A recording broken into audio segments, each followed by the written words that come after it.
Bertemu kembali dengan Agenda Awal ni, kita bincangkan tentang inovasi dan teknologi hijau. Sekarang ni ada krisis ekonomi dan setiap waktu krisis kita mungkin boleh mengambil peluang untuk menjadi yang terbaik dan pada waktu krisis berakhir nanti.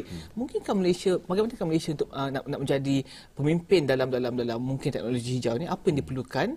Sebab kita tahu dari segi seni bina, dari segi beberapa sektor-sektor, Malaysia mempunyai pemimpin seperti Ken Yang dan dari segi seni bina. Bagaimana nak menjadi pemimpin dalam teknologi hijau ni? Okey. Selepas kita ada salah satu langkahnya macam Ken yang dia pelopor ground skyscrapers innovation kepada green technology. Dan Ken Yang sebenarnya arkitek Ken Yang dia dah dikenali seluruh dunia. Tapi saya tahu orang Malaysia kau tanya tahu Ken Yang ke tak? Tak tahu siapa tu. Tapi orang dunia macam tahu. So actually dia dah mengharumkan nama Malaysia sebenarnya sebab dia daripada AA School lah. Dan banyak digunakan platform conference, architecture conference dan banyak orang tahu pasal Malaysia. So bila kita datang kepada Malaysia, Malaysia ni minta maaf saya katakan bangunannya banyak yang terbagi kepada ada yang hijau, ada yang tidak hijau, ada yang tidak lestari langsung. So sebenarnya kita memang ada teknologi untuk bangunkan kehijauan dan kita ada banyak advantage dengan kerajaan yang sokong very positif dengan gerannya banyak dengan setengah R&D kepada universiti dan sekarang pula kepada syarikat-syarikat yang mempelopori tenaga hijau. So saya rasa memang begitu yakin Malaysia boleh jauh ke depan sebagai pemimpin ataupun pelopor teknologi hijau di rantau inilah. Mungkin kita bincangkan cabaran-cabaran sebagai seorang pencipta. Saya tahu Azmi seorang pencipta. Apakah cabaran-cabaran yang berdepan dengan pencipta untuk memastikan bahawa ciptaan mereka ataupun inovasi mereka mungkin diterima ramai? Okey, contohnya tenaga hijau ni banyak bukan tenaga hijau saja, teknologi hijau ya. Contohnya daripada kajian ataupun pemenang anugerah Milenium Merdeka ni Prof Halimatun daripada UTM. Okey.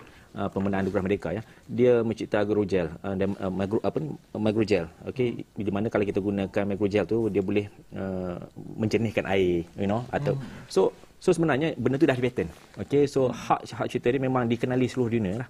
Okey, tapi ada juga kalau yang inventor kita membuat penilaian ataupun buat kajian tentang reka bentuk yang boleh digunakan di Malaysia, khususnya temperature iklim khatulistiwa dan tropikal dan memang masih banyaklah sebab kita ni sebahagian besar daripada lingkungan region kita ni negara yang baru nak membangun.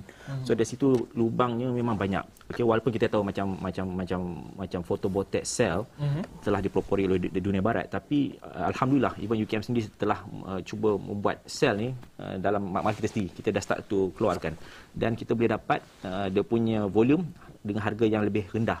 So ini akan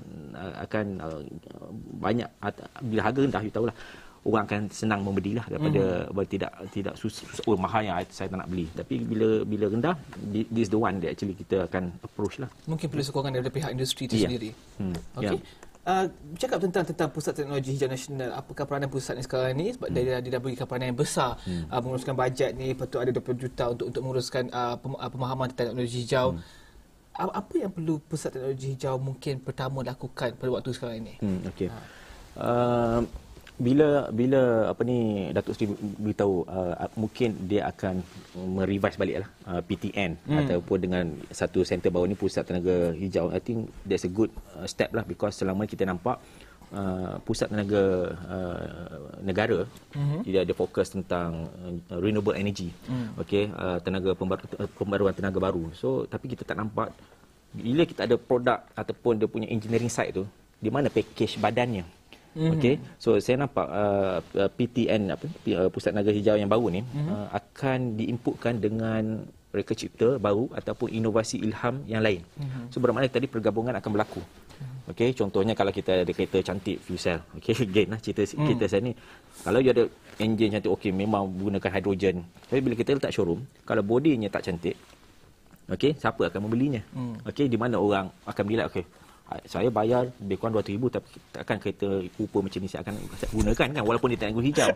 So saya nampakkan pergabungan ini adalah amat baik sekali. Okey, di mana kita akan dapat bergabungkan yang ini yang kita panggilkan integrasi antara pelbagai bidang multi bidang dalam satu bumbung. dan inilah yang akan mencetuskan tenaga hijau di rantau ini. Okey, perubahan minda warga Malaysia mungkin terakhir sekali, apa yang mereka perlu lakukan untuk memastikan bahawa teknologi hijau ini difahami dan dipraktikkan dalam kehidupan seharian dan menyokong pembangunan kerajaan untuk teknologi hijau ini? Apa yang perlu mereka lakukan? Okey, senang saja. Kalau mereka masih tenaga hijau, selalu kita relate dengan pembangunan mapan. Okey, kita ni sebenarnya kita bukan hidup di dunia ni untuk selamanya, sebab kita gunakan dunia ni ataupun hasil buminya untuk dan ini untuk generasi akan datang. So kita perlu rasa bertanggungjawab untuk melihat tenaga hijau ini dapat digunakan secara adilnya dan secara tidak merosakkan alam dan secara berhemah, dan ini kalau kita tengokkan sekeliling kita cukup banyak. Kalau berjalan di sekeliling bandar dengan keadaan panas, kalau rumah atau pejabat yang terlalu banyak menggunakan high energy atau aircon, dan situ kita boleh nampak banyak elemen yang boleh kita invent untuk menjadi tenaga hijau. Okey, terima kasih Saudara Azimin Tazilan, pensyarah kanan Fakulti Alam Bina Lestari UKM, bincangkan tentang pemikiran kreatif dan teknologi hijau. Sebarang rancangan hantarkan kepada awaninews@astro.com.my ataupun pergi ke Facebook, type saja Astro Awani, kami ada di situ. Saya Rizal Sukapli, teruskan menonton Astro Awani, berita segenap dimensi. Salam hormat.